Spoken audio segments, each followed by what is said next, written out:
Yes, good morning, students. Now we will start our next chapter, English first, chapter number 4, Bhim and the Buffalo.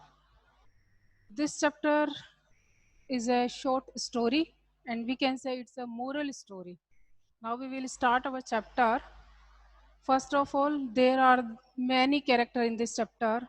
Bhim and his family, it means wife, his children, horseman, cowman, goat, man, and so many. Now, first, we start our first paragraph. Bhim was a poor farmer. He lived with his wife and two children in a village. He had a patch of land where he grew vegetables.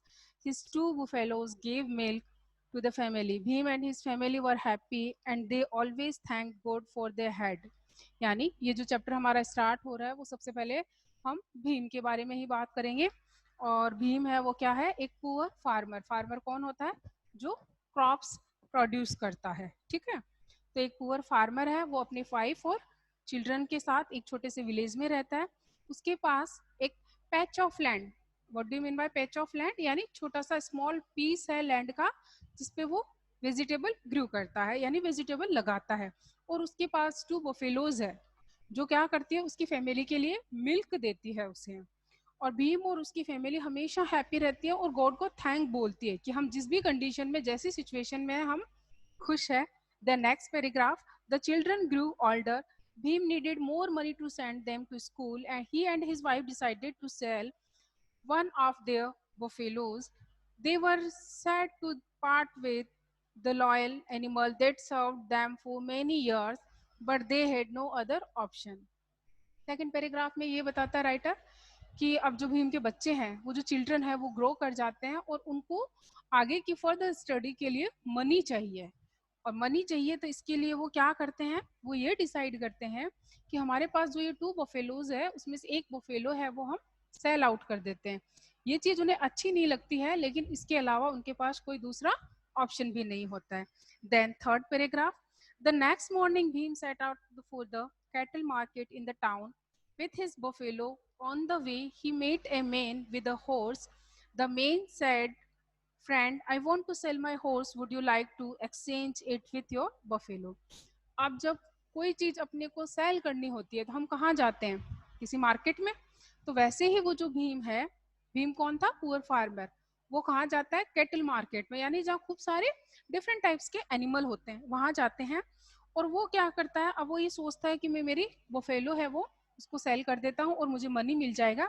लेकिन उसी time वहां पर एक horse man आता है एक horse को लेके और उसको क्या बोलता है कि मुझे मेरा हॉर्स है वो सेल करना है, तो आप अपने बफेलो से इसे एक्सचेंज करोगे क्या?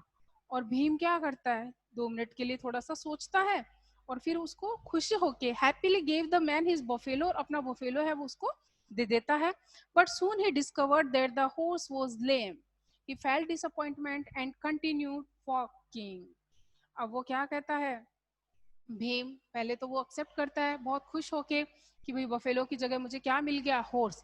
लेकिन थोड़ी ही देर बाद में जब वो हॉर्स मैन चला जाता है और उसे ये पता चलता है कि ये जो हॉर्स है वो क्या था, लेम, अनेबल टू वॉक, यानी वो प्रॉपरली वॉक नहीं कर पाता है। और इसके लिए वो बहुत ज्यादा अपसेट हो जाता है, उदास हो जाता है, सैड हो जाता है। Then next paragraph, soon a man came with a cow. तब एक मैन क्या करता है, एक काउ के साथ आता है। With Bhim told the man that what happened. अब वो भीम उसको बताता है कि क्या हुआ। The man said, don't worry, take my cow and give the lame horse to me.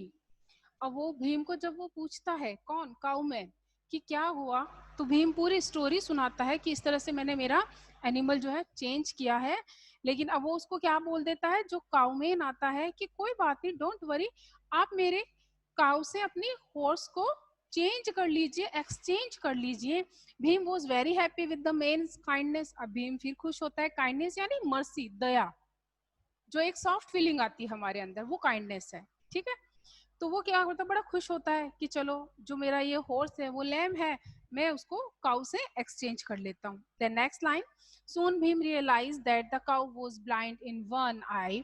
He felt disheartened and he sat down under a tree unable to decide what to do. लेकिन थोड़ी ही देर में जैसे ही time spend होता है, भीम को पता चलता है कि ये काऊ क्या है, ब्लाइंड है, वन आई से, यानी अनेबल टू सी, वो एक आंख से देख नहीं सकती. और वो भीम है वो फिर उदास हो जाता है, होपलेस हो जाता है कि मेरे साथ ये क्या हो रहा है. The next paragraph, then a man came that way with a goat. He offered to exchange the goat for a Bhim's cow. Bhim agreed, but afterwards found out that goat was sick, sad and confused. Bhim next exchanged his goat for a hen. अब काऊ man के बाद में भीम के पास गोट man आता है. वो अपनी गोट को काऊ के साथ एक्सचेंज कर लेता है. लेकिन वही है जो प्रीवियस इंसिडेंट भीम के साथ होता है कि काऊ को जब चेंज करता है तो भीम को पता चलता है ये जो उसने एक्सचेंज करके गोट ली है वो क्या है, नॉट वेल, वो बीमार है, वो सिक है, वो फिट नहीं है. अब वो फिर कंफ्यूज हो जाता है और गोट को हैन से एक्सचेंज करता है. नेक्स्ट पैराग्राफ में वो बताते हैं, it was evening, Bhim was hungry and tired. He sold the Hahn for a few rupees and bought some food to eat. As he was about to start, an old beggar walked up to him.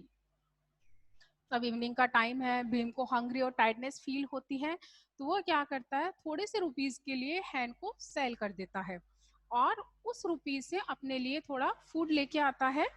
और जैसे ही वो food को start करता है ईट करना, यानी food खाना शुरू करता है, तो वो क्या देखता है, old beggar walked up to him. एक बूढ़ा, ओल्ड यानी जिसकी एज थोड़ी सी ज्यादा हो, वो वहां पे आता है और क्या बोलता है, I have not eaten anything for many days, कि मैंने काफी दिनों से कुछ भी नहीं खाया है. Please give me something to eat, the beggar pleaded. Beggar उसको रिक्वेस्ट करता है कि मैंने काफी दिनों से कुछ भी नहीं खाया है और आप मुझे खाने के लिए कुछ दे दीजिए. Bhim felt sorry for the beggar. Bhim क्या करता है, उदास हो जाता है उस बेगर के लिए. He gave all the food to the beggar. Bhim return home hungry, tired and without a paisa in his pocket. अब भीम अपना सारा जो फूड है वो बेगर को डोनेट कर देता है, उसको दे देता है और बिना कुछ खाए हुए हंग्री फील करता है, टायर्ड होता है और बिना मनी के वो घर चला जाता है, होम चला जाता है. अब नेक्स्ट पैराग्राफ में क्या बताते हैं कि Bhim's wife and children were not unhappy with him for losing the buffalo and making no money. और ये सारा इंसिडेंट्स वो अपने घर पे बताता है. लेकिन भीम की जो वाइफ है, उसके जो बच्चे हैं, चिल्ड्रन है, वो बिल्कुल भी उदास नहीं होते, सैड नहीं होते, अनहैप्पी नहीं होते हैं. हिज वाइफ सेड, उसकी वाइफ क्या बोलती है, you have done the right thing, one must never turn a hungry man away.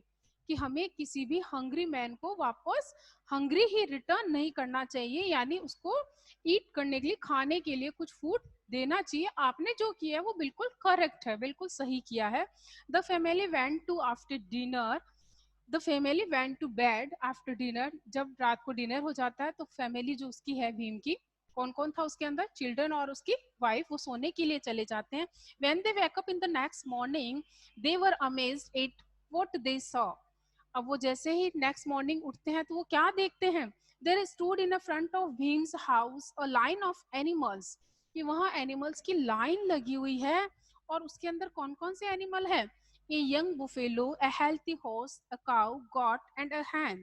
And there was also bag of gold coins. यानी जो जो एनिमल्स भीम के पास अनफिट थे, यानी जैसे काऊ थी वो ब्लाइंड थी, हॉर्स था वो लैम था, जो हैन थी वो फिट नहीं थी, गोट थी वो भी फिट नहीं थी. ये सारे जो एनिमल्स थे वो भीम के हाउस के आउटसाइड पर एक लाइन में खड़े होते हैं और उनके साथ एक प्लस चीज क्या होती है, गोल्ड ऑफ कॉइन, यानी एक बैग है वो गोल्ड कॉइन से फिल किया हुआ है. और ये सारा कुछ देख के भीम और उसकी फैमिली बहुत सरप्राइज होती है.